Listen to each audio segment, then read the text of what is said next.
You think this is new to me? Do you know how many rebellions I have put down?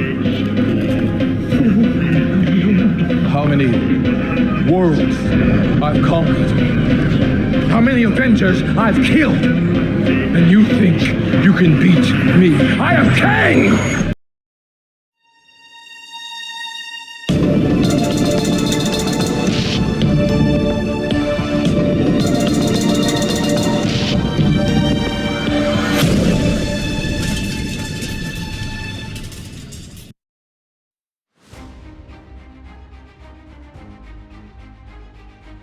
Hey, this is Mike from Junkie on Crafts and Builds, and this is the impressions of Marvel Legends series, Marvel Studios, Ant-Man the Wasp, Quantumania, Kang the Conqueror.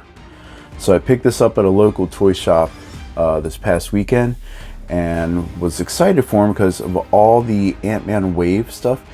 The renders for this guy looked fantastic because his face was so close to the actor Jonathan Majors. So here's the front of the box. Again, has this nice render of Kang. On the side, we have a continuation of the image there that's on the front, only more decked out. Here he is from the back. Again, accessories are a little light, and he's part of the Cassie Lang Build-A-Figure wave. And here's all the figures you need. And now that we're done with the box, let's open it up and get this figure out. And like I said, he is part of the Cassie Lang Build-A-Figure wave, and he comes with Cassie's heads. So this is the unmasked head, which the sculpt isn't too bad. The digital painting on her looks really good. Catches the eyes and the face. The lips are nicely painted. They're not that usual Marvel Legends really distinct lip color. She's got these two small soft pieces of plastic as locks for her hair, which goes around into this ponytail, which the ponytail articulates. Could do with a wash on the hair. Her helmeted head looks really cool. We got translucent plastic, and you can see that there's actually a head sculpt, or at least the eyes are sculpted behind the mask, which is nice. The deco is really good. The digital sculpting of the texture on the top of the helmet's nice. So let's see how these heads look on the Build-A-Figure body. And here's Cassie's unmasked head on the Build-A-Figure body. It doesn't look bad. So at least the neck, it sits well enough on the neck joint where it doesn't look awkward. If you move the ponytail, she will look up that far, and you don't really see the ball peg. She will look down a little bit. So for being such a taller character, that's exactly what we want. Let's see how she looks with the helmeted head. And here's how Cassie looks with the helmet on, which I think a lot of people are going to have her displayed wearing this. It doesn't look bad at all. Again, like I said with the unmasked head, the sculpt work is really decent for this Build-A-Figure. She can look up a little further, but not as much down. And she can give a little bit of attitude. That's the Build-A-Figure piece. And here's Kang the Conqueror. And he doesn't look bad at all. As you can tell, out of the box he comes with this, like, I wouldn't say trigger, but I'll just say an item holding hand. And then a fist. And the other accessories that we get include two more hands. And you can see they're kind of like gesturing emotive hands, which you're definitely going to need for this figure. And I'll explain why. But anyway, let's look a little closer at the sculpt. So as you can tell, Kang, the sculpt on this guy looks exactly like Jonathan Majors, and I'll put a picture of him from the movie somewhere in the screen. But looks really nice. I mean, it's a nice neutral face, but you can still see the expression of superiority. Can't really see it as well, but like this plastic, this metallic, like purple, looks really good on this character. And they match the paint deco on the green tunic and the belt perfectly. So it's not swirly I don't know if you can see it that well or not. Let me zoom in. But you can tell it's not like a swirly plastic like we normally get with the gold. Like I said, it's really, really good. There's a better view of the sculpt. And again, the body looks great. This green really pops against the purple, or the purple pops against the green. You choose. In the back, it's all one piece for his cape, attached underneath this plastic piece here. It does its best to, to provide some sort of presence. I do have a bit of an issue trying to get him to stand because of the weight of the cape. As you can see, he just kind of falls out all over on himself.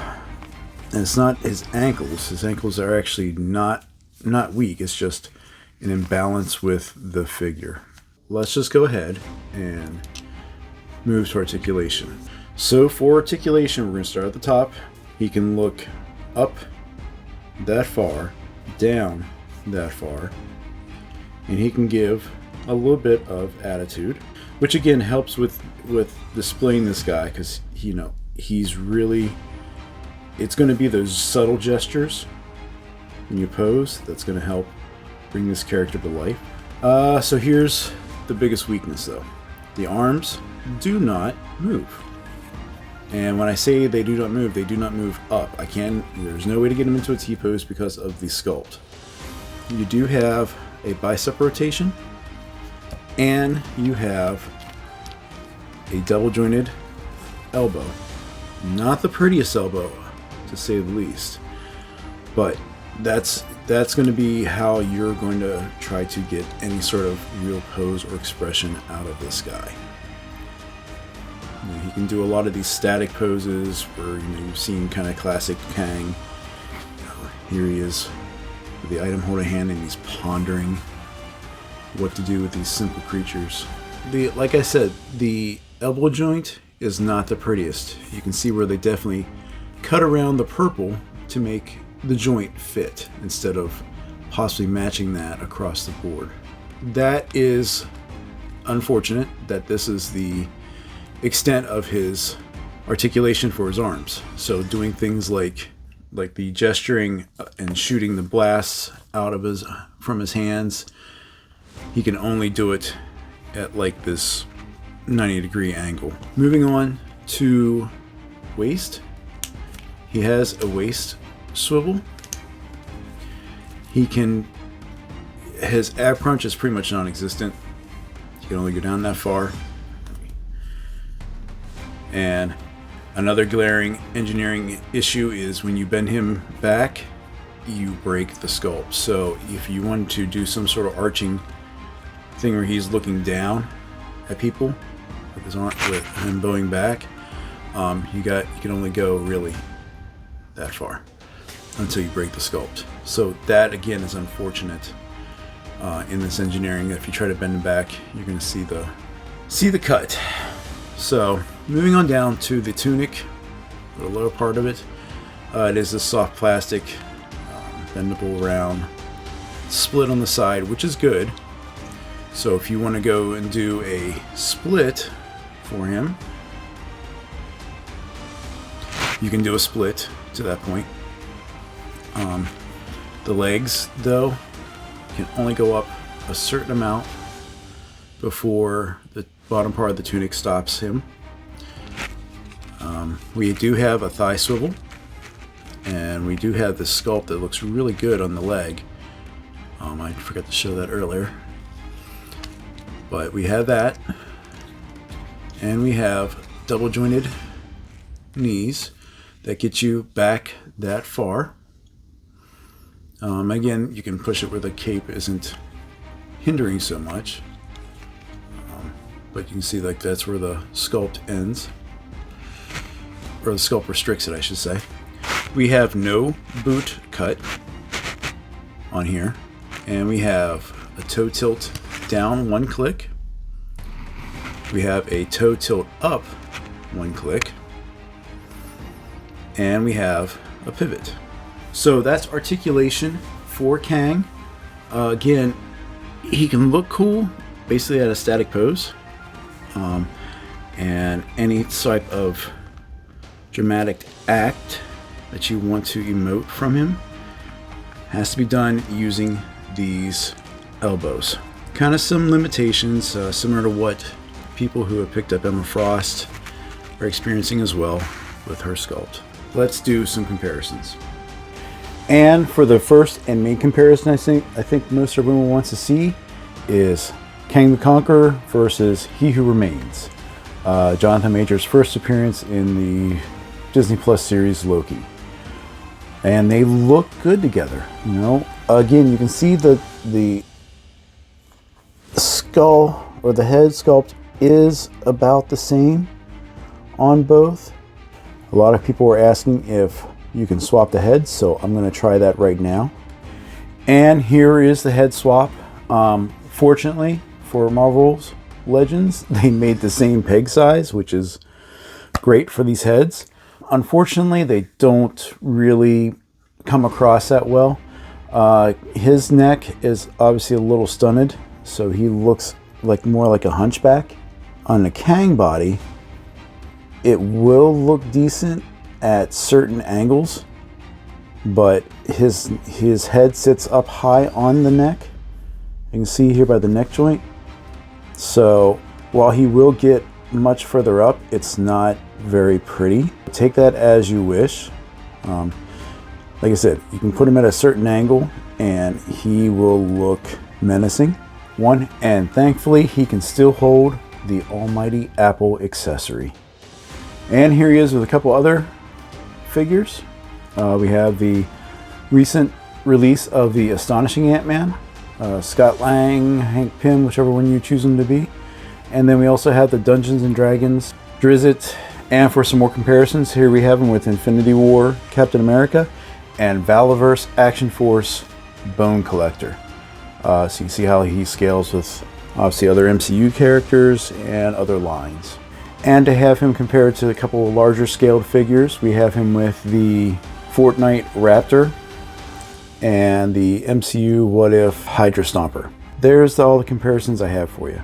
So, final impressions of the Marvel Legends, Marvel Studios, Ant-Man the Wasp, Quantumania, Kang the Conqueror. Aesthetically, this guy is really cool. The purple metallic plastic hues on the figure and the paint match really well. It's really sharp on the figure. The head sculpt and the way it mirrors Jonathan Majors, fantastic as Kang. And the paint deco on his face is really great. My fault comes with the engineering, especially with the fact that I can't raise his arms. That for me really is unfortunate. I really wanted to do that scene from the movie where his arms were upraised out in front of him and he's just blasting fighters and disintegrating them. And some of the engineering does cut into that aesthetic in regards to his elbows and also in the ab crunch. I have him kind of bent forward here, but if I try to bend him back, again, you see that cut for the swivel, and that really does break up a lot of the stuff with the mold. So would I recommend this figure? I'm gonna say yes, because I feel as we progress along in the Marvel movies and Kang gets more and more menacing, it's gonna be hard to find this guy. It's gonna be a tough pill for Articulation fans with this guy. Similar to what they were having with Emma Frost. Yeah, I would say if you do find him, I would get him. That's kind of it. I mean, I have enough Marvel Legend accessories if I want to do some sort of blast effect or some sort of thing around his hands. Like I said, pieces underneath his legs if I want to have him kind of standing or floating. And as always, I want to thank you for sticking around to this point in my videos. So if you would, please hit the subscribe button if you're not subscribed, and then hit the notification bell. Hope you enjoyed this. And if you're out in the hunt for this guy, good luck, and we'll talk again soon. Thanks.